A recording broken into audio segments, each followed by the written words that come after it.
नमस्कार दोस्तों, मैं शिषपाल एक बार पुनः आप सभी का स्वागत करता हूं अपने YouTube के इस ऑफिशियल चैनल पर। दोस्तों, आज की कहानी बहुत ही इंटरेस्टिंग और मोटिवेशनल, यूं कहें आंखें खोलने वाली कहानी है। तो मैं आप सभी से रिक्वेस्ट करना चाहूँगा, यदि आप कोई भी वीडियो मेरी देखते हैं तो अंत तक देखने का जरूर प्रयास कीजिएगा।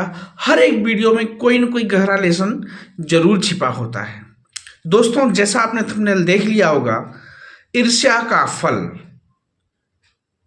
एक बार की बात है, एक संत एक मार्ग से गुजर रहे थे। मार्ग में उन्होंने देखा कि एक पत्थर पड़ा हुआ था। उस पत्थर को उन्होंने उठा के बगल में रख दिया, रोड के किनारे उठा के उन्होंने रख दिया। वहां पर एक पीपल का वृक्ष हुआ करता था जिसकी लोग अक्सर पूजा करते थे।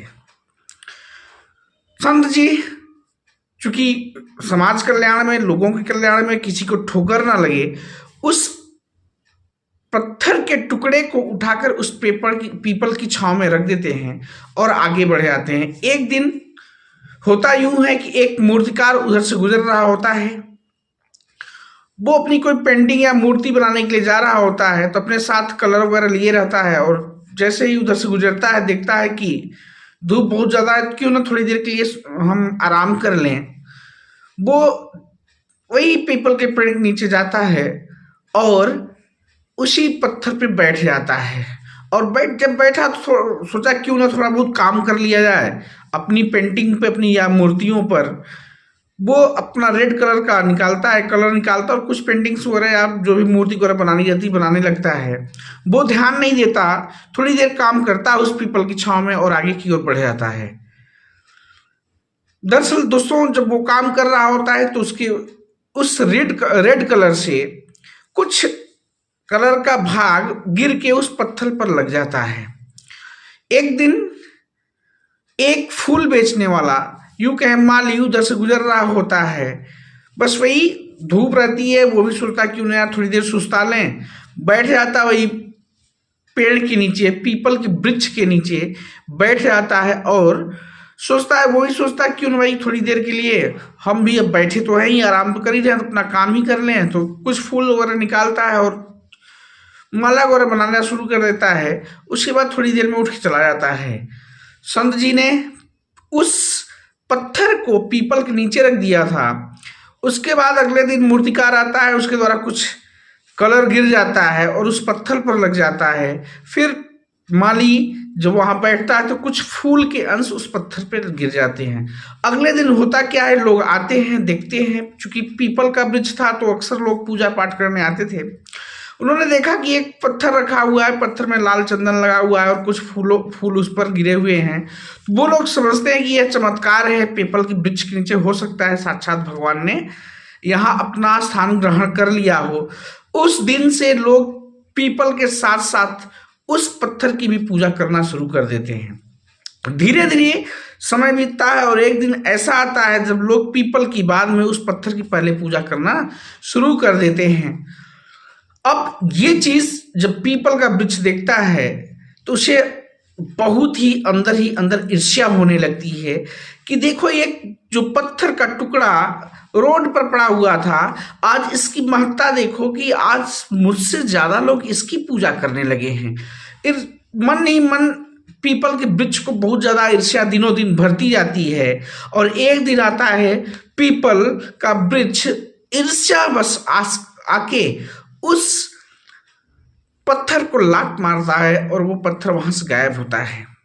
अगले दिन फिर लोग आते हैं अपनी आस्था को लेकर कि चलो वहां पर उस पत्थर की, भाई कोई कुछ भी नाम दे देता है, अपने अकॉर्डिंग से अपना नाम देते हैं, कोई शंकर जी, कोई कुछ भी उसका नाम दे देता है पत्थर का।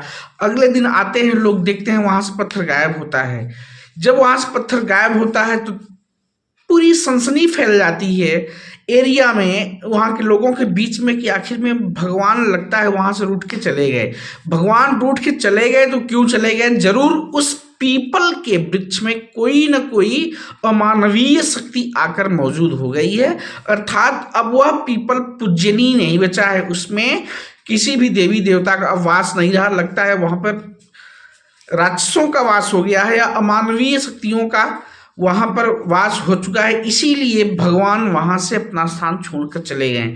इस प्रकार का अफवाह फैल जाता है लोगों के बीच में और लोग आते हैं, ढूंढते हैं उस पत्थर को।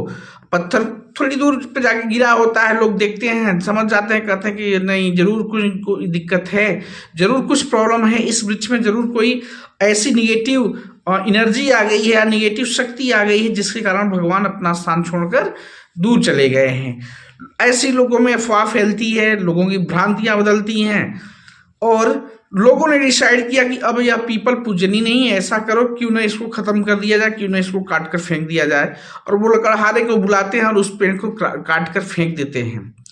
दोस्तों, यही है ईर्ष्या का फल।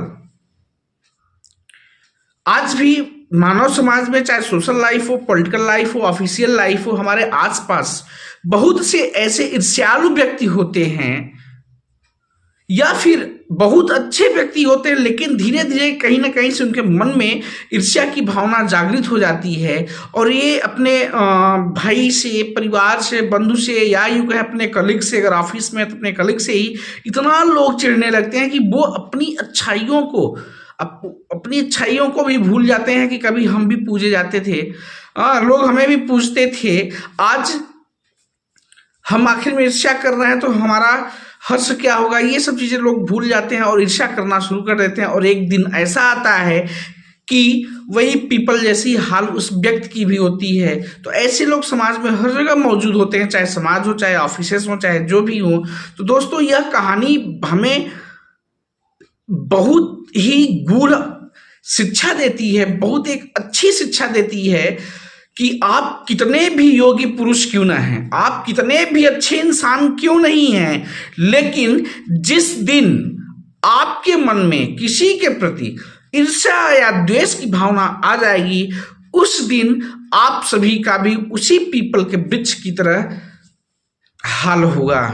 दोस्तों, इस कहानी से हमें यही शिक्षा प्राप्त होती है। इसलिए कभी भी हमें किसी से भी, चाहे सामाजिक लाइफ हो, चाहे हमारी ऑफिशियल लाइफ हो, पॉलिटिकल लाइफ, कोई भी लाइफ हो आपकी, कभी भी हमें किसी से ईर्ष्या नहीं करनी चाहिए। अगर आपको तुलना करना है ईर्ष्या की बजाय, आप अपने गुणों पर ध्यान दीजिएगा। सामने वाला व्यक्ति ज्यादा पूजा जा रहा है तो क्यों पूजा जा रहा है, आखिर में उसकी वाहवाही क्यों हो रही, लोग उसे क्यों ज्यादा पूछ रहे हैं, आखिर में उसके अंदर क्या ऐसी चीज है जो हमारे अंदर नहीं है कि वो सामने वाला ज्यादा पूजनीय हो गया है। तो दोस्तों, ईर्ष्या करने की बजाय सामने वाले के गुणों को देखिए, सामने वाले की क्वालिटीज को देखिए, परखिए कि आखिर में हम कहाँ इससे कमजोर हैं, क्यों ना हम वो क्वालिटीज या उससे बेटर क्वालिटीज अपने आप में धारण करें ताकि हम भी पूजनीय हो सकें, हमें भी लोग हमारी भी पूछ करें और हमें भी लोग बराबर सम्मान दें। तो दोस्तों, आज की कहानी का यही मोटिव था कि ईर्ष्या करने की बजाय अपनी क्वालिटीज पर, पॉजिटिव क्वालिटीज पर ध्यान दीजिए। सामने वाला व्यक्ति क्या कर रहा है, सामने वाले व्यक्ति में क्या क्वालिटीज हैं, या सामने वाला व्यक्ति ज्यादा कमा रहा है तो निश्चित है कहीं ना कहीं हमसे ज्यादा पढ़ा लिखा होगा, तो उसके गुणों को धारण कीजिए, उसकी टेक्निक को धारण कीजिए कि आगे बढ़ रहा है तो क्यों बढ़ रहा है।